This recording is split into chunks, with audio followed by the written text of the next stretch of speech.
My name's Dave DeBow, founder of MoneyPartnerFormula.com, and this show is built for everyday real estate investors who are actively doing deals and looking to scale using other people's money. So if you're an active real estate investor and you want to get featured on this show to talk about your own real estate and capital raising experiences, then just go to daveinterviewsyou.com. Now let's get rolling with this episode, and remember to subscribe for daily interview content. Hey folks, welcome back. Today, zooming in from Bali. We've got a very experienced real estate entrepreneur, originally from Australia, spent a lot of time in the US of A, cut his teeth in real estate in Dallas, Mr. Rick Otton. Rick, welcome to the show. Great to have you. Hey, thanks for having me on. Hey man, so give me a little snapshot. What does real estate look like for Rick in 2025? What do you focus on these days, especially in Bali? Because that's got my curiosity going.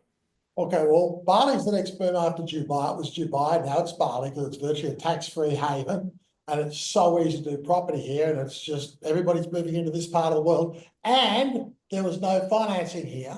And in this particular situation, I brought in financing. So before you had to pay all cash in Asia, I came up with some ideas about why don't we bring in financing, make it easy for people from West to buy in the East. So I brought in the financing and the whole thing's just gone bazookas.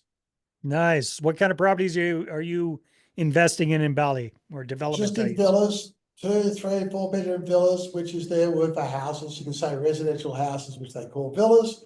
And everybody just buys them, rents them out, Airbnbs and Bs them, comes here for a 1 or 2 year holiday or whatever, comes and goes. Mm-hmm. It's kind of like, and everyone's a nomad. So everybody's working on their laptops and making all their money on laptops these days. Just the tax rate's a bit lower. Nice. So, Rick, we were talking a little bit off camera. One of the things that you filled in on the forum when you're booking in for the interview was that you use subliminal science, something called subliminal science, for real estate, and that's been one of the keys to your success over the years. So, why don't we dig into that? What the hell is subliminal science for real estate? Just give us the definition. Subliminal science of real estate is basically sending messages between two people at a level below conscious awareness. So when you get the hunch or a gut feeling about somebody, you like them, you don't like them, you want to do business, you're reading the subliminals. You're just not aware of them. So when I did the body language book with Alan Pease back in 1980, that was the very first book in the world on body language that sold 19 million copies. That was a part of subliminal science because what you say is 7%, tonality is 38%, subliminal science is 55%. And it was only because the last 40 years, as I grew that We Buy Houses business around the world, everybody used to say to me, Rick, you're a master in subliminal science. Why have you ever created subliminal science for real estate? And so I did, and it just sort of took off. So what does it look like for real estate?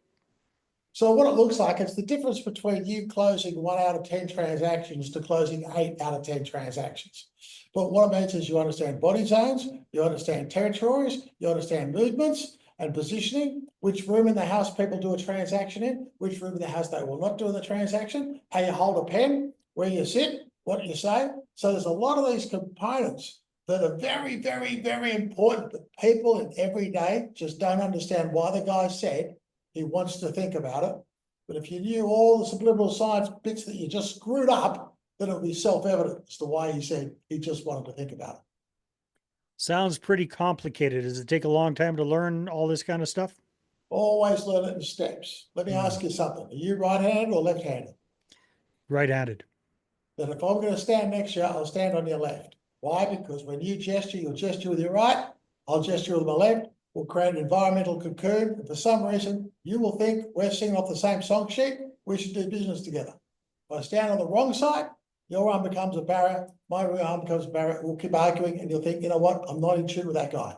So these are all little components. And when you put them all together, it's pretty cool.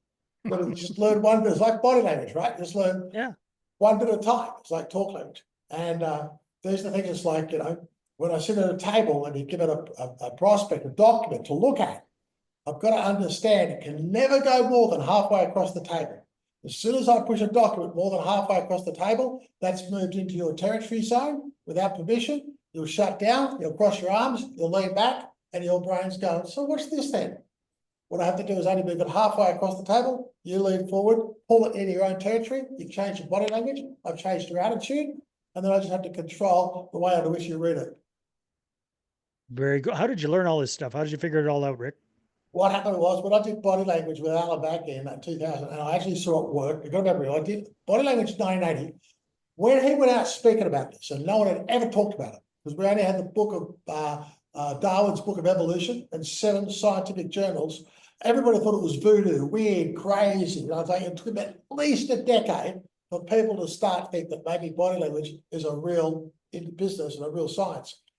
When I started seeing how powerful that was and seeing it work, I said, this is really exciting. So what if I could make things happen without doing anything at all? I just put out this book called How to Sell Without Ever Saying a Word, right? And I started studying the science of the brain, how it works. And then I realized how we actually make decisions. It's not by our brain. It's all done by the subconscious, gives instructions to the brain. And as I started learning this stuff, applying little bits, I used to go, this is dangerous. This is seriously, seriously dangerous of what you can put in. I mean, the other day I just went into clothes to buy some clothes and the lady gave them to me for half price. Now there's a subliminal science things I did, but it's an exciting skill. But when it comes to real estate, it just makes a massive, the amount of transactions you'll get done out of 10 people is just so much more high when you get big. But as I said, learn one bit, get that, learn one bit, get that, until eventually just become a master at it. It's really great. So these days, when so many people are meeting via Zoom, like we are for this interview, and meeting virtually and not so much face to face, Yeah. is it still effective? Yeah, it is, because the eyes say so much. So I can just watch your pupils, right? They're either going to dilate when you're excited, and they're going to shrink down little nothingness when you're being deceitful, you're not on board. That's one of the reasons why people wear sunglasses in gambling casinos, so you can't see their eyes. If you remember when we were little kids, your mother used to say, I think you're lying. Now look me in the eye. Where have you been? She would get a hunch, but she didn't know what she was actually seeing. Okay, so I can get a lot of the face gesture, but I've been doing it for a while. But there's some basic face gestures and things that you do and things that you say when you put in ums, and if you say okay at the end of a sentence. So the way you structure your sentences will tell me whether you're on board with what we're doing or not on board. And it doesn't have to say you want to do it or not do it. Just how you structure the words in a sentence can tell me if you're going to do a deal. Very interesting. So you mentioned, you gave us a little tip there a few minutes ago about, where to position yourself when you're face to face with a potential seller or what have you, or across the table Right. from a potential seller. Any other little tips like that you find just to be very effective, that the everyday person Yes. like myself can Correct. try out? Okay, so if you're going to a house, especially in your real estate, right, you're going to go to the house to get the transaction with the seller. You usually go into the community room. That is not the deal making room. Never try to put a deal together in the living room or the dining room. Wrong room. Then you'll get going into the kitchen. We had more time. How I do it is people always give me a glass of water. I finish it. I cough, make an excuse to go to the kitchen. Mrs. Smith always follows me in. Mr. Smith comes in. If he doesn't, just start giggling and laughing. He'll be straight in. That's the friend room, right? Now, that's the friend room. All of a sudden, at a subliminal level, I'm now a friend of the family. But I just did that by the movement of the change of the room, right? Okay. We all do business at a desk. I've got to switch everybody in a decision-making mode, or this thing's going nowhere. So I look for a table, I find the table, and then I position us all at the table before I ever talk about what I'm there for. Because I've now switched everybody in a decision-making mode and time to make decisions, right? And so then it's just, that's but if it's not at a table, I don't talk about real estate. I'll talk about So you everything got to else. sit them down at the kitchen table, literally, is what you're talking There's about. a table, yeah, because I'm going to check the dynamic. Once you're sitting at a table, your brain, it's 9 till 5. For most people, between 9 and 5, they make decisions, they're in work mode. I've got to get you out of fluffy slipper mode, and I've got to get your brain back in a work mode, right? It's a little bit like if your wife comes home, she gets rid of the suit, puts on her pajamas. You want to make a business decision, she'll say, Darl, talk to me tomorrow about that. I'm not in the mood right now. Mood switch. I've got to switch it back in a business mode. What I'll normally do is when I go to the table, I'll always spy the table in the house, figure out what table you're going to be sitting at. You just don't know it yet. And then what I'll do is tables always have all sorts of crap on it. So I just say, look, I tell you what, let me show you something, because they want to know what I'm there. And then I do a helicopter above the table. Now, as I'm doing this, people start clearing all the crap off their table. You understand? And as I come and sit down, then they sit down. Now we can do business, but it has to be there. Backyard, people ask me about a property deal. Do you have a table? Front yard? Hey, let's talk about some property. Great, you got a table? Has to be moved to the table. And not the dining room table, not in the living room. Ideally, the prefer- kitchen table. I prefer a dining room table if I can, Okay. just to get away with the description. I want to get rid of the distractions out of the kitchen. Usually there's two distractions in a house. They're the kids and there's a TV. You've got to get rid of both of them. With the kids, you can't say to the person, get rid of your kids, put them in a cage. People get upset. So what Yeah. you do is you pay more attention to the kids than the parents. So when the parents are trying to talk to me like you are now, like you're giggling with the kids, you'll get annoyed because you're the king of the castle, it's your house. You'll tell your kids to crack off. And I'll ask you just to turn the TV down. Never turn it off. If I ask you to turn your TV off, that's invading your territory, it's your TV. Who am I to tell you to turn your TV off? I say, just turn it down just that little bit. Everybody for the last 30 years has always switched it on. Oh, that's brilliant. Yeah. Yeah. No, that's great.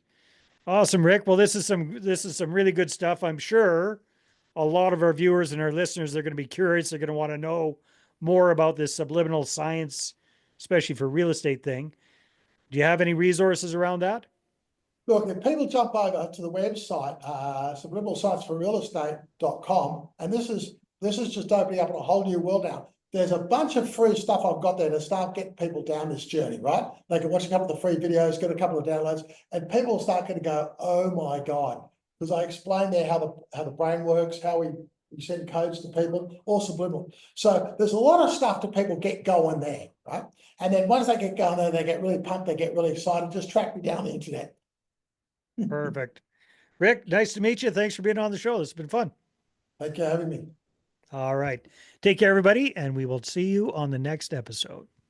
Hey there. I really hope you enjoyed that episode. And as always, if you want to listen to more daily interview content, make sure you subscribe. And if you're an active real estate investor and you're doing deals and you'd like to get featured on this show, then just head over to daveinterviewyou.com. Now, at moneypartnerformula.com, we help real estate investors to create a process for predictably getting capital so they can do more deals without relying on hard money lenders or the banks. We do this by building them a private capital marketing system. Now, if you want help turning yourself into a big money capital attraction machine, then book a call with our team to see how we can help. Just visit moneypartnerformula.com to find out more. All right, take care, and we'll see you on the next interview.